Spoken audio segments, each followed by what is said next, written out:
Let's dive right into this explainer and crack open one of the most intriguing cold cases in biblical history. We all know the foundational moments of early Christianity, right?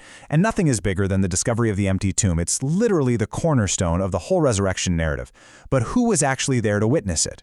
You might think you know the whole cast of characters, but history has a funny way of obscuring some of its most important players.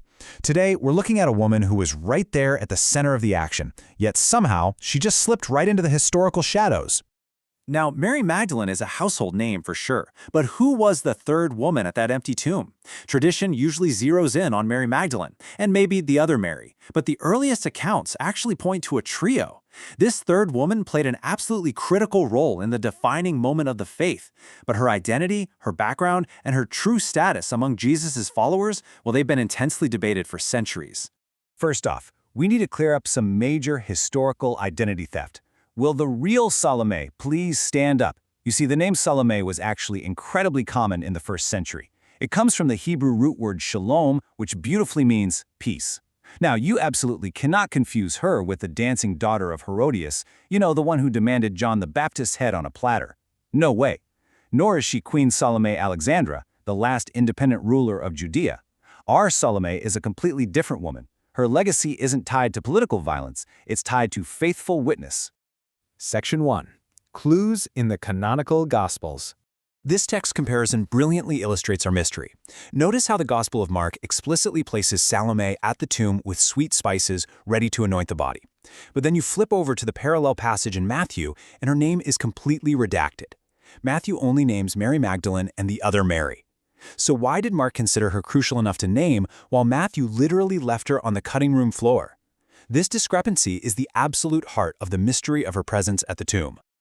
To understand why her presence in Mark is such a big deal, we really have to understand this term, myrrh bearer. This wasn't just a casual mourner. It defines a specific, vital role.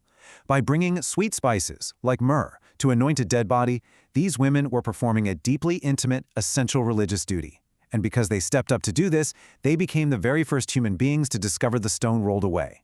Salome's status is cemented right here, not as a bystander, but as a myrrh bearer, a foundational witness to the resurrection. And she wasn't just there for the aftermath either. Mark gives us the definitive anchor that she was actually present at the crucifixion itself. Even more, it tells us she had been actively following and ministering to Jesus all the way back in Galilee. That means Salome was a dedicated, long-term supporter. She was likely financing or facilitating the ministry, sticking by Jesus from his early preaching days, straight through to the bitter end at the cross, and ultimately to that empty tomb. But as we try to piece together her exact identity, her historical footprint starts to shift around. Matthew 27 leaves out the name Salome, but mentions the mother of Zebedee's children. Because of this, a lot of scholars think this is the exact same woman, meaning she's the mother of the apostles James and John. But wait, if you cross-reference with John 19, the way the unnamed women at the cross are identified suggests Salome might actually be the sister of the Virgin Mary. Imagine that, not just a crucial myrrh-bearer at the tomb, but quite possibly Jesus' own aunt. Section 2. The Apocryphal Discipleship. Okay, let's step outside the main Bible for a second. Listen to this interaction from the Gospel of Thomas found at Nag Hammadi. Jesus is reclining on her couch, eating at her table. She doesn't just quietly serve him, she questions him directly. And crucially, she flat out declares, "I am your disciple." This elevates Salome from a mere background follower to a vocal, questioning disciple interacting intimately with Jesus. It reveals a whole tradition where her authority and closeness to Christ were highly respected. Her character gets incredibly complex in these outside texts. In the 2nd century Greek Gospel of the Egyptians, she engages in deep, almost cryptic philosophical questioning with Jesus about death and childbirth. She actually tells Jesus she has done well by not bringing forth children. This points to an entirely different early tradition where Salome was viewed as an independent, unmarried, or childless ascetic. That is a massive contrast to the canonical image of her as the mother of the sons of Zebedee. Even in highly debated fragments, like the secret Gospel of Mark, her name just keeps popping up. Here, it mentions Jesus actually refusing to receive Salome and the mother of a young man at Jericho. Whether you view these apocryphal texts as historically accurate or just symbolic lore, the sheer frequency of her appearances proves one thing for sure. She was a central, unavoidable figure for early Christians. They literally couldn't tell the story of Jesus without bumping into Salome.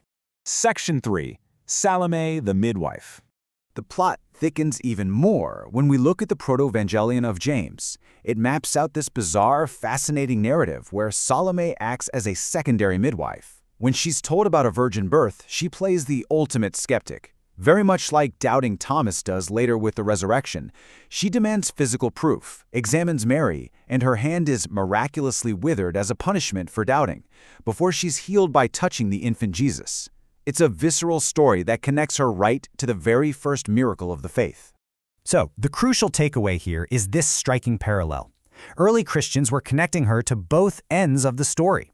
The exact same woman who physically witnesses the miraculous birth of Christ in the Apocrypha is the very same woman who acts as the primary myrrh-bearer witnessing his miraculous resurrection at the empty tomb in Mark. She effectively becomes the ultimate bookend witness to the divine life of Jesus. Section 4. Legacy of a myrrh-bearer. So, how has history remembered her? Well, her legacy as a faithful witness at the tomb did ensure her sainthood. She has been venerated across the Catholic, Orthodox, and Lutheran traditions for centuries, each giving her specific feast days. In religious art, you'll almost always spot her holding a thurible or a vase of ointment. That is a permanent visual callback to her defining role as a myrrh-bearer arriving at the empty tomb. The Church recognized that without her courage that morning, the whole story is incomplete. But, of course, history also tried to tidy her up a bit. In the Middle Ages, this massive legend developed claiming that the Virgin Mary's mother, Saint Anne, actually had 3 husbands and 3 daughters, all conveniently named Mary. Our Salome got absorbed into this 3 Marys legend and was rebranded as Mary Salome, making her the half-sister of the Virgin Mary. This was a huge theme in medieval holy kinship art. It really shows how desperately later theologians tried to neatly categorize her into a strict, traditional family structure, a concept that was eventually rejected by both the Catholic Council of Trent and Protestant reformers. I want to leave you with a provocative thought from modern feminist critiques of the Gospels. Despite Salome's foundational role, financing the ministry, standing at the cross, and bravely bringing those spices to the empty tomb, mainstream canonical texts consistently refuse to give her the official title of disciple. Instead, she's just a follower. Yet without her at the tomb, the core narrative of the faith unravels. It really leaves us wondering, if a witness this vital had her name omitted by Matthew and her title downgraded by history, who else is history sidelined? Just something to think about the next time you hear the story of the empty tomb.